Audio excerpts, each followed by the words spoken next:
The Hell Creek Formation stands as a silent witness to a lost world, a vast graveyard where the remnants of the late Cretaceous tell a story of struggle and ultimate dominance.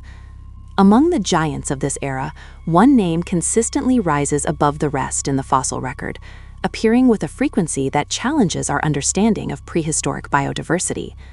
Edmontosaurus, the ubiquitous hadrosaur, was not just a common inhabitant, it was a biological masterpiece that flourished while more specialized lineages slowly faded into the shadows of extinction. To understand their success, we must first look at the incredible machinery of their mouths, a sophisticated toolset that allowed them to exploit almost any plant material available. Unlike the more selective Triceratops or the specialized Pachycephalosaurus, the Edmontosaurus possessed a dental battery consisting of hundreds of self-sharpening teeth that acted as a high-performance grinder. This evolutionary breakthrough meant they could process tough, fibrous vegetation that would have been indigestible to their competitors, giving them a critical edge during seasonal food shortages.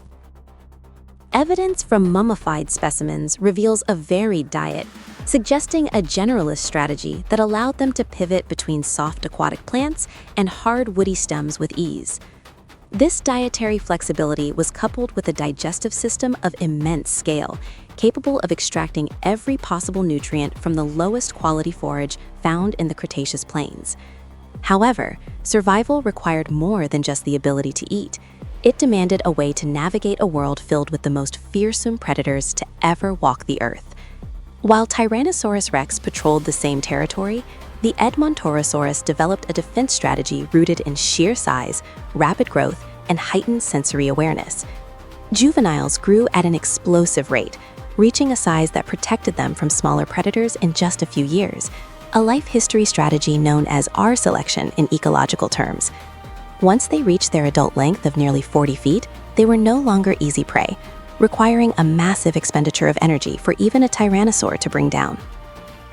Safety was also found in numbers, as massive bone beds across North America suggest these animals lived in colossal herds that could number in the thousands. This social structure provided thousands of eyes and ears to detect incoming threats, creating a biological early warning system that was virtually impossible to penetrate undetected. Beyond mere defense, their social nature likely facilitated the sharing of information about migration routes and the best locations for seasonal foraging. The geographic range of Edmontosaurus was staggering, stretching from the sunny floodplains of the south to the cold, dark reaches of the Arctic Circle. In the northern latitudes, they faced months of total darkness and freezing temperatures, conditions that would have been lethal to many of their contemporary relatives. Recent discoveries in Alaska prove that they were year-round residents of these polar environments, adapting their physiology to endure the harshest seasons of the Mesozoic. This environmental resilience suggests a high metabolic rate, bordering on endothermy, which allowed them to remain active and competitive while other reptiles became sluggish in the cold. While specialized dinosaurs like the horned ceratopsians flourished in specific niches, they often struggled when those environments shifted due to tectonic or climatic changes. Edmontosaurus, however, was a generalist extraordinaire, capable of migrating long distances and adapting to new ecosystems as quickly as they appeared on the changing continent. The sheer quantity of their fossils suggests that in many ecosystems, they may have made up over 80% of the large-bodied herbivore biomass. This dominance was not a fluke. It was the result of millions of years of evolutionary refinement, honing a body plan that was efficient, versatile, and incredibly hardy. Their locomotion was another key factor, as they were capable of both bipedal and quadrupedal movement, depending on the situation. On 4 legs, they could graze efficiently for hours. On 2 legs, they could reach higher vegetation or sprint away from a predator with surprising speed. This versatility in movement allowed them to exploit multiple layers of the canopy, a luxury that shorter, more heavily armored dinosaurs simply did not have. As the late Cretaceous progressed, the world became increasingly volatile, with sea levels fluctuating and volcanic activity reshaping the atmosphere and the soil. Specialized herbivores that relied on specific types of swamp plants found themselves at a disadvantage as their habitats dried up or were replaced by new flora.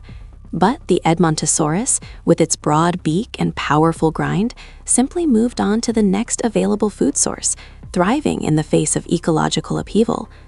Even their skin was a marvel of durability, with fossilized mummies showing a complex pattern of scales designed to resist abrasion and perhaps even regulate temperature.